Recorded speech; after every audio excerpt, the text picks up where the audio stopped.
Hello, students. Today we start the first chapter of the second book, Politics in India Since Independence, and the first chapter is Challenge of National Building. आज हम अपनी second book के politics in India since independence के first chapter challenges of national building जो हमारा chapter 1 है, आज हम उसे स्टार्ट करेंगे। और ये जो चैप्टर है ये बेसिकली हमें जब इंडिपेंडेंस मिली या फिर जब इंडिया को टू पार्ट्स में डिवाइड किया गया, पार्टीशन किया गया, तो किस तरीके से क्या क्या प्रॉब्लम्स हमारे सामने आई और इंडिया ने किस तरीके से अपने लिए इन प्रॉब्लम्स को दूर करने के लिए जो रास्ते अपनाए, वो सारी चीज़ें हम इस वाले चैप्टर में पढ़ेंगे। तो स्टार्ट करते हैं challenges for the new nation. New nation it means सबको पता है कि जब हमारे ऊपर ब्रिटिश रूल था तो ब्रिटिशर्स इंडिया को जब जाने लगे छोड़कर, तो उसका सबसे बड़ा जो हमारे सामने रिज़ल्ट निकल कर आया वो था इंडिया का पार्टीशन। और इंडिया टू पार्ट्स में डिवाइड हुआ था, पाकिस्तान और इंडिया में। तो स्टार्ट करते हैं। At the hour of the midnight of 14-15 August 1947 India attend independence. Jawaharlal Nehru, the first prime minister of Free India, addressed a special session of the Constituent Assembly that night. That was the famous Trust with Destiny speech that you are familiar with.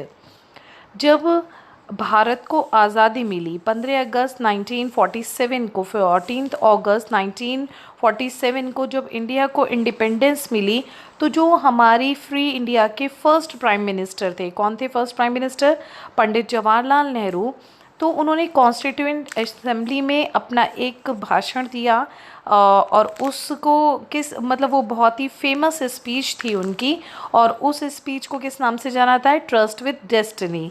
और इस तरीके से India के लिए एक ऐसा movement था जो वो कितने बरसों से इस चीज़ का इंतज़ार कर रहा था, क्योंकि आपने देखा था नेशनल मूवमेंट जो हुए थे, मतलब इतने सारे हमारे राष्ट्रीय आंदोलन हुए, उसके बाद जाकर कहीं हमें इंडिपेंडेंस मिली थी।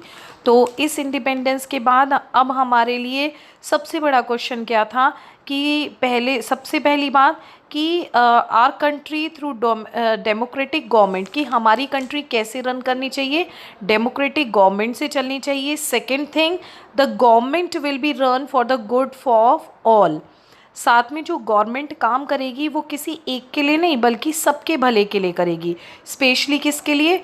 पुअर्स के लिए, एंड जो सोशली डिसएडवांस्ड ग्रुप्स हैं, मतलब जो सोशली बैकवर्ड हो चुके हैं, उनके लिए काम करेगी।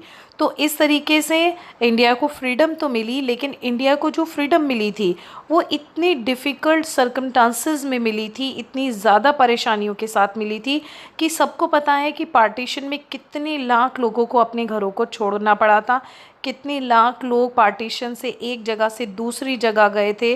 तो अब इंडिया के सामने बहुत सारे चैलेंजेस थे। तो इस चैप्टर में बेसिकली हम लोग उन्हीं चैलेंजेस को सबसे पहले पढ़ते हैं।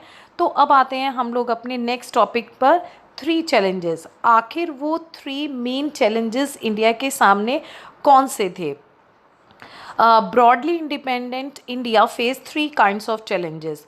मतलब अब स्वतंत्र भारत के सामने 3 चैलेंजेस थे। सबसे पहला चैलेंज जो था वो क्या था? Shape a nation that was united. मतलब अब पूरे देश को एक साथ मिलाकर काम करना था, उसे यूनाइट करना था, उसे एक करना था। अब यूनाइट क्यों करना था? क्योंकि सबको पता है कि जो हमारी सोसाइटी है वो कैसी है, बहुत डाइवर्स है। इंडिया का जो कॉन्टिनेंटल साइज़ है वो कैसा है, वो भी बहुत अलग है। हमारे यहाँ बहुत तरीके की लैंग्वेजेस बोली जाती हैं, बहुत सारे कल्चर्स हैं, बहुत सारे रिलीजन हैं। तो अब ये एक ऐसा समय था कि इन सबको एक साथ जोड़कर किस तरीके से रखा जाए। और सभी के मन में ये डर था पार्टीशन के बाद कि कहीं ऐसा ना हो कि इतनी सारी डाइवर्सिटी होने के बाद इंडिया फिर से किसी छोटे छोटे पार्ट्स में डिवाइड ना हो जाए। लेकिन ऐसा नहीं हुआ। इंडिया ने शुरू से ही ये कोशिश करी कि वो कैसे रहे, वो यूनाइट होकर चले। तो फर्स्ट चैलेंज इंडिया के सामने क्या था? To shape the nation that was united. मतलब कि अब इंडिया को क्या करना था? यूनाइट होना था। The second challenge was to establish democracy. अब इंडिया के सामने सेकेंड चैलेंज जो था वो था डेमोक्रेसी को इस्टेब्लिश करना। डेमोक्रेसी को स्टैब्लिश मतलब सबने कॉन्स्टिट्यूशन मतलब 11th क्लास में हमने जो कॉन्स्टिट्यूशन वाला चैप्टर पढ़ा था उसमें ये बताया गया था कि कॉन्स्टिट्यूशन हमें किस चीज़ की गारंटी देता है, फंडामेंटल राइट्स की देता है, राइट टू वोट की देता है, रिप्रेजेंटेटिव डेमोक्रेसी हमें देता है, पार्लियामेंट्री फॉर्म ऑफ गवर्नमेंट हमें देता है। तो ये सारी चीज़ें हमारी हमारी कॉन्स्टिट्यूशन ने हमें दिया है, लेकिन हमें अब इन सब चीज़ों के ऊपर काम करना था। हमें ये सारी चीज़ें प्रैक्टिकली इस्टेब्लिश करनी थी, और जब ये प्रैक्टिकली इस्टेब्लिश हो जाएगी तो वो किस चीज़ को जन्म देगी, एक स्ट्रॉन्ग डेमोक्रेसी को। तो सेकंड चैलेंज इंडिया के सामने था was to establish democracy. The third challenge was to ensure the development and well-being of the entire society and not only for some section। और जो थर्ड चैलेंज था India के सामने वो था डेवलपमेंट। और डेवलपमेंट कैसा, किसी एक का नहीं, एंटायर सोसाइटी का, मतलब सभी सेक्शंस का डेवलपमेंट करना। Here again the constitution clear laid down the principle of equality and special protection to socially disadvantaged groups and religious and cultural community। The constitution also set out in the directive principles of state policies the welfare goal that democratic politics must achieve।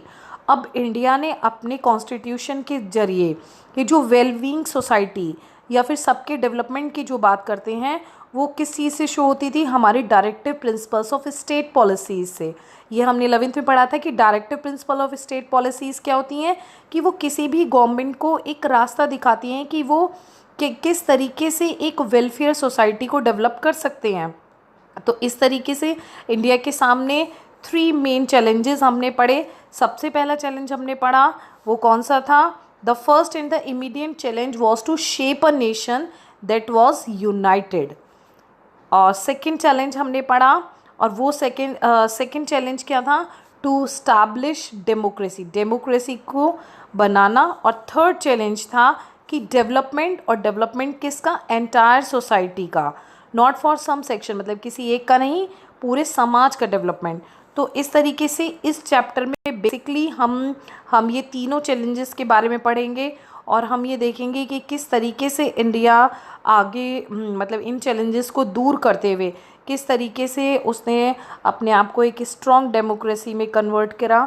तो आज के लिए हम लोग इतना ही पढ़ते हैं कि इंडिया के सामने वो कौन कौन से मेन चैलेंजेस थे, और नेक्स्ट वीडियो में हम लोग पढ़ेंगे कि पार्टीशन